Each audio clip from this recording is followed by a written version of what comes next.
Metroid Prime 4 is out now for the Switch and Switch 2. But what if it were out for the Super Nintendo? I did a little study on Super Metroid and what really makes that style tick, and I have drawn a desert scene with a full little animation based on Metroid Prime 4, but Super Metroid. You get it. Buckle up, it's pixel time. Woohoo!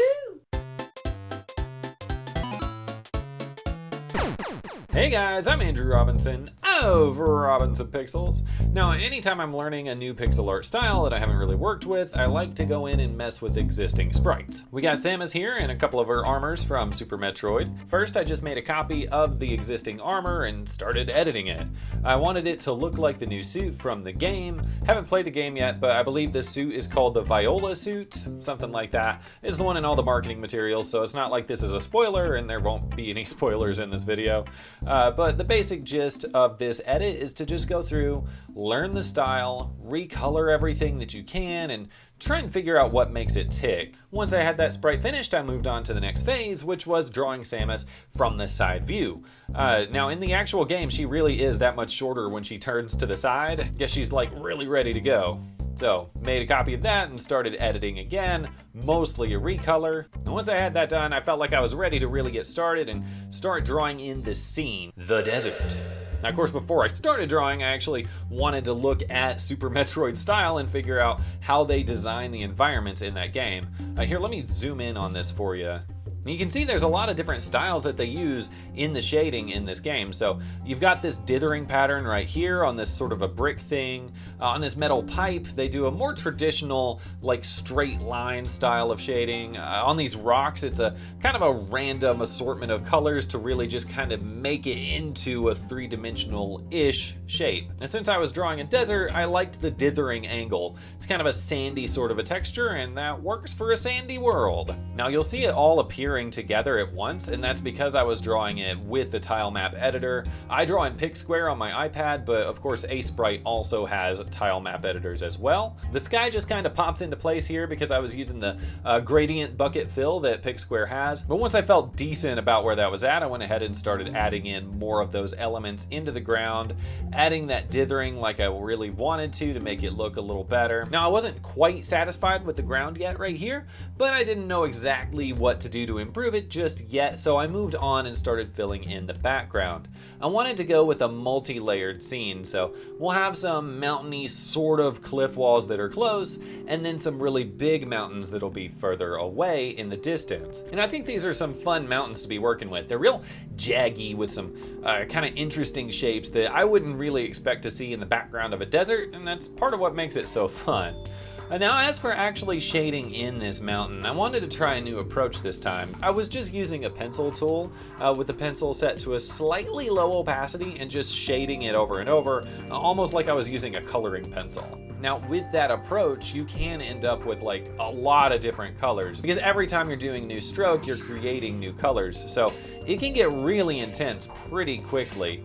And realistically, that also kind of goes against the vibe of the Super Nintendo style, but I've got a fix for that I'm about to show you. But first, I wanted to figure out what this sort of closer rocky desert mountain wall thing would look like. I'm using a tile map editor again, which is why it's all appearing at once. And you can tell at first I had no clue what I was doing, just trying to figure out the colors and how to make it really kind of click. I did decide that the light source would be coming in from the left side, the same way it is for these mountains in the distance. And then it was a lot of experimenting to just figure out what these shapes could be and how to make them work. And I did get online and look not only at this game, but also just searching for desert mountains and stuff like that to help me understand how they work. And they tend to have a lot of layers, so that's why you see these different layers coming through. Just the layers of rock have these little sideways cracks and stuff like that. This dithering I add in here helps it to look a little more realistic, and these big old rocks are a problem, but I'll address that and why here in a little bit. I didn't know at this point how to kind of resolve this whole level looking bad, so I did go ahead and start working on this technique I wanted to do on this mountain back here. This is PicSquare itself, and the actual problem with it, remember, is that there are too many colors on this mountain range. And here's what I did. It's all using the color palette. So click this button down here, it pops up all these options. And what you can do is actually import/load a color palette. So I clicked that and it pops up with this menu, and you can say current artwork. That asks if you want to replace your palette. So yep, sure do.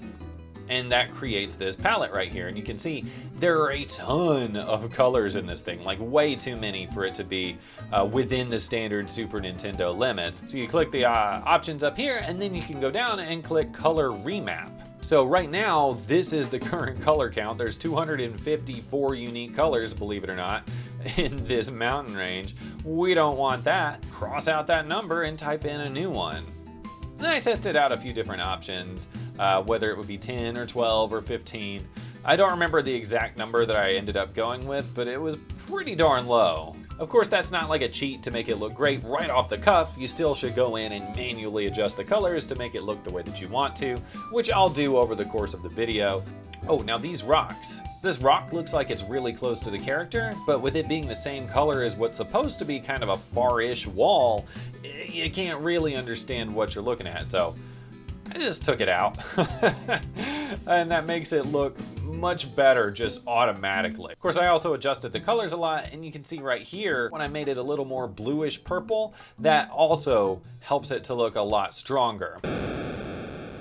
I was looking through some different Super Metroid screenshots, and I realized I don't have a status bar at the top.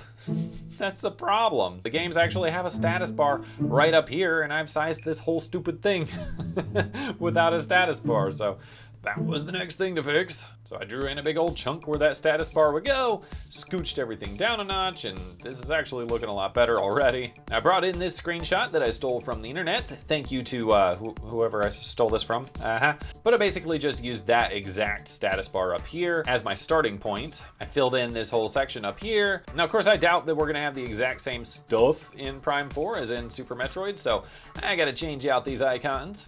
Use the same color palette and just drew in some new stuff. Now, all of these icons I just referenced from a screenshot from Prime 4 directly, so I tried to draw in the elements the same way that they've got them there in that game. This middle one actually ended up being the hardest to do. It's supposed to look kind of like an ice snowflake, but in this very limited size. I was really kind of struggling with it, but I think that's close enough. And then we've got like a fire thingy over here. Her health was set to 99 in that screenshot. I swapped that out for 86. Comment below if you know why I did that. Now, she can't go through the desert on her feet. That's boring. She needs a motorcycle. So now I didn't want to do a sprite edit, I wanted to draw this thing in all by myself. I used a process that I call pixel sketching, which is where I use a low opacity brush and just draw in my character. From that point, I started putting in the flats. I actually did reference her head directly right here to try and get the proportions exactly right, but the rest of it is fully, scratch. Ooh, I wasn't sure that I was getting her proportions just right, so I did a weird little cheat. I took the sprite that I was working on, dragged it over here, and just kind of rotated it around. So I could figure out, is this head the right size? Shoulder? Is this leg look like it's the same length? And that helped me get the same proportions as before in just a quick and dirty, easy way. After that, it was just drawing in the character, trying to figure out how to get her to look interesting and shade her correctly. But once I felt like it was good enough, you can see I wanted to work on the bike next. So I made her slightly transparent so that I could know exactly what she was and what was the layer for the motorcycle. Bike itself, again, the technological thing that I'm not used to drawing, so I was really struggling with it. And honestly, part of why I was struggling was different things online, different screenshots all looked a little different as to how wide this bike actually was. So I just kind of had to follow my heart and get the size the way that I wanted it to be. So it's a little more crunched together. This shape, it kind of reminds me of Batman's motorcycle from the movies. For the wheels, I did cheat and I just copied the front wheel and pasted it onto the back. And then we got a pretty good looking bike. Now, I wanted to make this thing actually idle while it's sitting still, and I thought maybe that could be a pretty easy thing to do. So I made this little sprite sheet, 2 whole sprites. I actually moved the bike itself and Samus down 1 pixel in the next frame over, but I left the tires the same. So if you look at them together, yeah, see, she's just sitting there and idling. That's pretty cool, right? Now to make her look like she was driving, these are the sprites that we got for that. What I did was just kind of smoothed out some of these tread sections, changed the spokes. The reason that this is a 4-frame animation though is this glowy thing in the bike, I wanted it to be pulsating, and you can pull off a pulse by moving the inward colors outward and looping the outward colors back inside. So you see I've got white as that inside pixel, and on the second one white is the outside layer with that dark in the middle, and that dark originally was the outside of this. Move on to the next one, and again you've got that white one is now at the third layer, the dark is the second layer, etc. So if you put that all together, you got this. So it's not exactly the smoothest thing in the world, and it looks like it's moving too fast, but again, this is gonna be in motion through the desert, and it'll look pretty cool once I pull up the finale. Now in Prime 4, from what I can tell, when you summon the bike, you actually just kind of jump up and do a little somersault, and the bike flies in behind you and you land on it. I didn't think that would entirely work here for our purposes, but I still liked that flipping concept. So first thing I did was just another couple of sprite edits.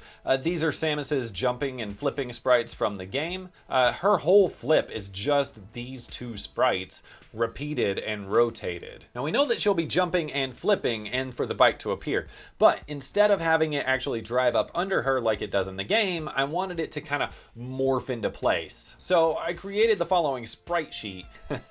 Okay, so she's gonna start out here standing, turn to the side, and immediately when she starts her flip, I've got this tire up here beneath her, and then as it goes on, that tire is splitting into the bike itself. And the way that I have it appearing like that is I actually built it backwards. Let me show you. I just frame by frame took the elements of the bike and scooted them in. I had the tires on a separate layer so they would remain the same size, and I just literally squished the bike and did little edits here and there just to make it look kind of correct. So this is what that animation looks like, and it's not actually as good as I want it to be yet, and I'll show you why. So she kind of flips out, the bike appears, and this could be good. You could say, yeah, I did it. But something felt sluggish to me. And really, I think it's because of the way that I built the sheet. So you can see, as she's doing the flip, the bike is appearing the whole time. So in the next version, I actually just went through and deleted a bunch of the sprites that I had used for that transformation on the bike, and instead I had it remain as the tire through the majority of the animation. And it's only on this row down here where it actually starts splitting. So let me show you what that does. Bam, you see that? So woof, it just appears much faster this way. And if I compare the two together, this top one is the original and this bottom one is the new version. You see that? So the top one is a very slow little methodical thing. This is a much snappier animation. That's something I keep having to teach myself in animation. You don't have to have every single iteration. Sometimes snappier is better. Last element that we're gonna need, I'll show you the sprite sheet right here, is this little bit of dust. This is the type of thing that you can do real simple. Just a little blobby blob for the first speck. I stretch it out and start erasing it, and you will notice it doesn't look like it's centered, and that's because as she's driving, you want it to be flying into the air, right? Now I'm about to pull up the final reveal for this whole thing together, but I am gonna go ahead and tell you it's gonna have a parallax effect where the ground and the background are moving at different speeds. So the ground is gonna be moving under Samus 16 pixels at a time. The mid-layer background is gonna be moving 4 pixels at a time. So it's much slower, but that helps it to look more realistic. So let's pull this whole thing up. Super Metroid Prime 4.